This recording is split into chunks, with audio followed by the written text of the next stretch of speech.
quite the talent he is. Proper chatterbox yada. If you're keen, it'll be brilliant. Today, we're going to keep it simple. I'll bark out a basic command and you watch. Keen to know? He'll set your tail wagging. Does mine, hence why I'm backing him. Right then, Wookie here. Do take a seat, won't you? Give us your full attention while we listen to my pal, Yada.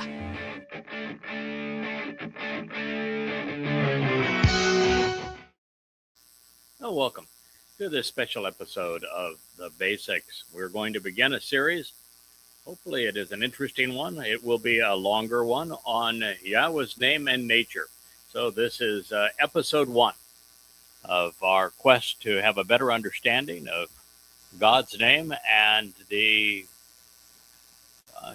terms that he prefers to use when addressing him, and why that would be so. So Yahweh's name is his Shem, and his nature, his reputation and renown. Today is Passover, by the way. Last night we celebrated our Pesach dinner under a full moon. A brilliant fire, as you can see, beside the pool here in the middle of the Caribbean Sea. It was a lovely dinner with everything that you would want for Passover. We had barbecued lamb. We had homemade matzah. We had olive oil with bitter herbs. Excuse me. We had our red wine.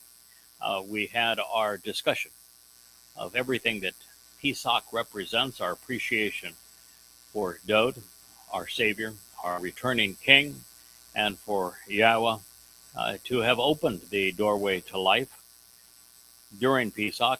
And this evening, we will be celebrating Matzah, when Dod carried our guilt into Sheol to enable us to appear innocent before our God, ridding us of all political and religious corruption. So it is a wonderful time in the midst of a very dark era. The world, of course, is falling apart all around us. Wondered always what it would have been like to have witnessed the rise of the person that Christians would call the Antichrist. We know him by his Torah designation that is presented in the prophets, which is Rahab. And this is Donald Trump, who is exceedingly demonic and destroying not only the United States, but much of the world. And so we are watching the demise of humankind. We are less than 50 days from the start of Israel's troubles.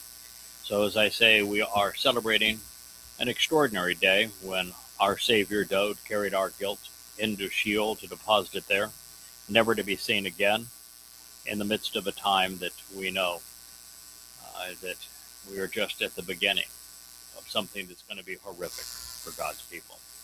Well, the one way to avoid that for those souls who wish to opt out of the time of trouble, who wish to become part of God's covenant family, the first step in that direction is recognizing Yahweh's name.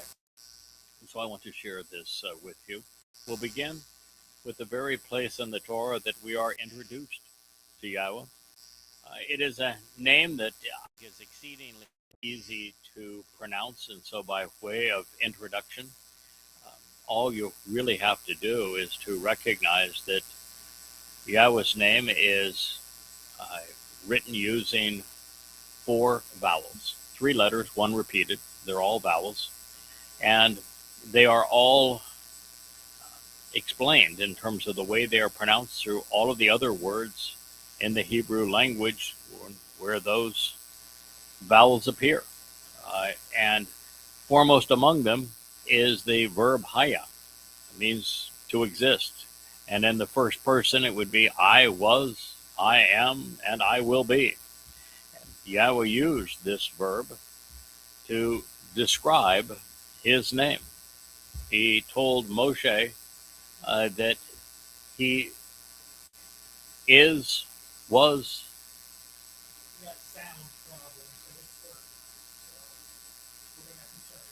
I'm told we have sound issues, so we're going to shut this down and we'll start again anew with a better broadcast. We're going to do the Moshe thing, huh? We're going to mumble.